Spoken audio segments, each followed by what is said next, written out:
Hi, my name is Neylan McBaine, and I'm the CEO of a nonprofit called Better Days 2020, which focuses on popularizing Utah women's history. So I pretty much live in Utah history, which is a pretty amazing subject, and I'm very lucky to spend so much time in it.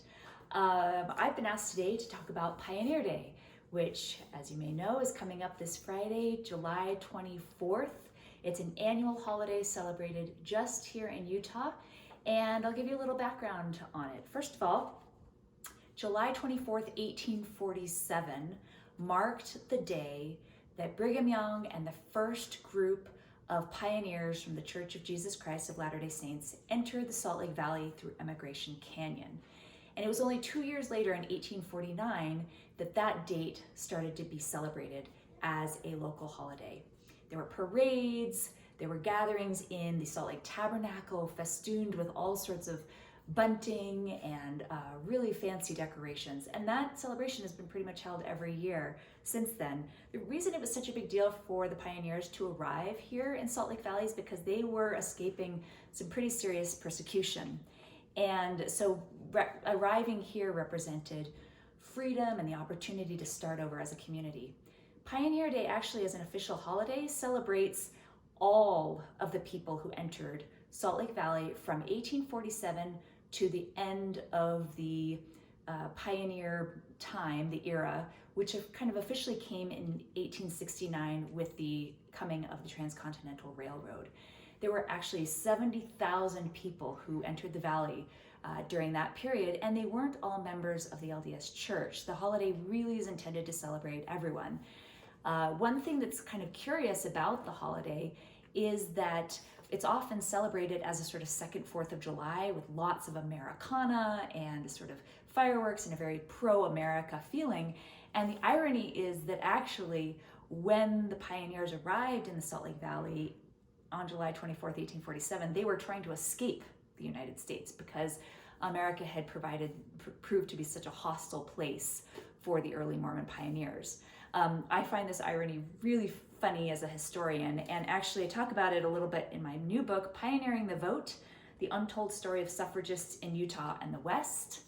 I'll read just a paragraph from this to show you kind of what they were escaping and what they arrived to. So, when the Latter-day Saints first left Nauvoo, the land area of Utah was not part of the United States. Officially, the land was part of the Santa Fe de Nuevo Mexico state of Mexico. The exodus from the country in search of religious liberty would, in theory, take them to a land that was out of reach of extermination orders or federal oversight. Leaving the United States, fleeing it, in fact, as Moses had fled Egypt, was the goal of the modern-day exodus.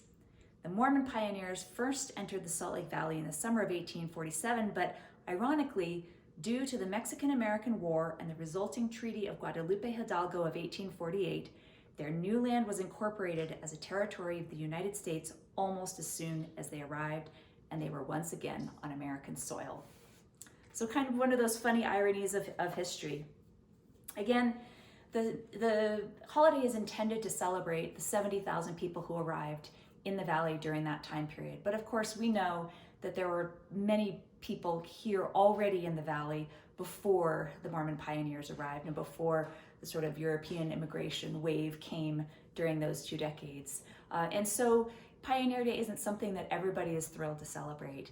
And it's been wonderful to see in the Salt Lake Valley here, especially in recent years, that there have been gatherings of Native Americans who are honoring their presence here in the valley before the Mormon pioneers came. And in fact, there's been a sort of subculture celebration of Pioneer Day called Pie and Beer Day, where, of course, July 24th is celebrated with pie and beers instead of with a memorial to the pioneers. So however you choose to celebrate July 24th, whether you celebrate it as a day for recognizing the indigenous peoples who were here, whether you recognize it as a day of Mormon pioneers or some sort of the European migration, or whether you recognize it as Pie and Beer Day, I hope you have a really great day off.